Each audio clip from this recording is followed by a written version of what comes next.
আয়াত ১০৩ খুদ মিন আমওয়ালিহিম সাদাকাতান তুতাহহিরুহুম ওয়া তুযাক্কিহিম বিহা ওয়া সাল্লি আলাইহিম ইন্না সালাতাকা সাকানুল লাহুম ওয়াল্লাহু সামিউন আলিম।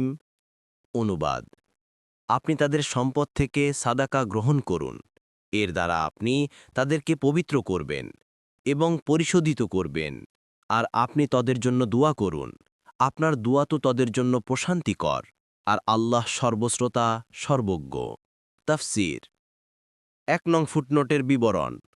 মুফাসসিরগণ এই সাদকার প্রকৃতি নির্ধারণ নিয়ে দুটি মত দিয়েছেন। কারো মতে এ আয়াতে পূর্ববর্তী লোকদের তওবা কবুল করা হয়েছে, তাদের সাদকা গ্রহণ করতে বলা হয়েছে।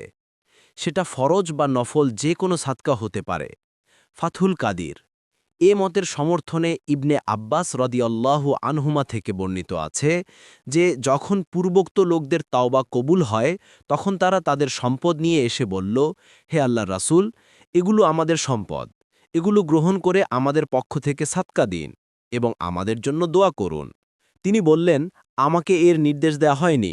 তখন এই আয়াত নাজিল হয়, আত-তাফসীরুস সাহিহ। তবে অধিকাংশের মতে নির্দেশটি ব্যাপক, সবার জন্যই প্রযোজ্য। তবে সেটা ফরজ সাদকা বা জাকাতের ক্ষেত্রে প্রযোজ্য। ফাথুল কাদির।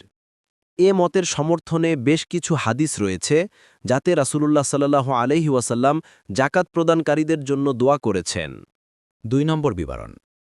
রাসূলুল্লাহ সাল্লাল্লাহু আলাইহি ওয়াসাল্লাম এই নির্দেশ মোতাবেক সাহাবীদের মধ্যে কেউ জাকাত নিয়ে আসলে তাদের পরিবারের জন্য দোয়া করতেন।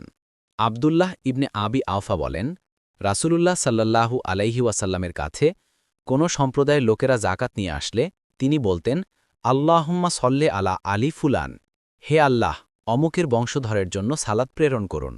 অতঃপর আমার পিতা তার কাছে জাকাত নিয়ে আসলে তিনি দোয়া করলেন, আল্লাহুম্মা সল্লে আলা আলি আবি আওফা, অর্থাৎ হে আল্লাহ, আবু আওফার বংশধরের জন্য সালাত প্রেরণ করুন।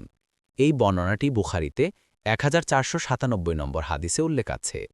অন্য বর্ণনায় এসেছে, জাবির রদিয়াল্লাহু আনহু বলেন, এক মহিলা এসে বলল, হে আল্লাহর রাসূল, আপনি আমারও আমার স্বামীর জন্য দোয়া করুন।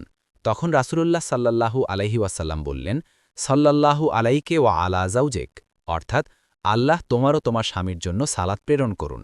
এই বর্ণনাটি আবু দাউদে 1533 নম্বর হাদিসে উল্লেখ আছে।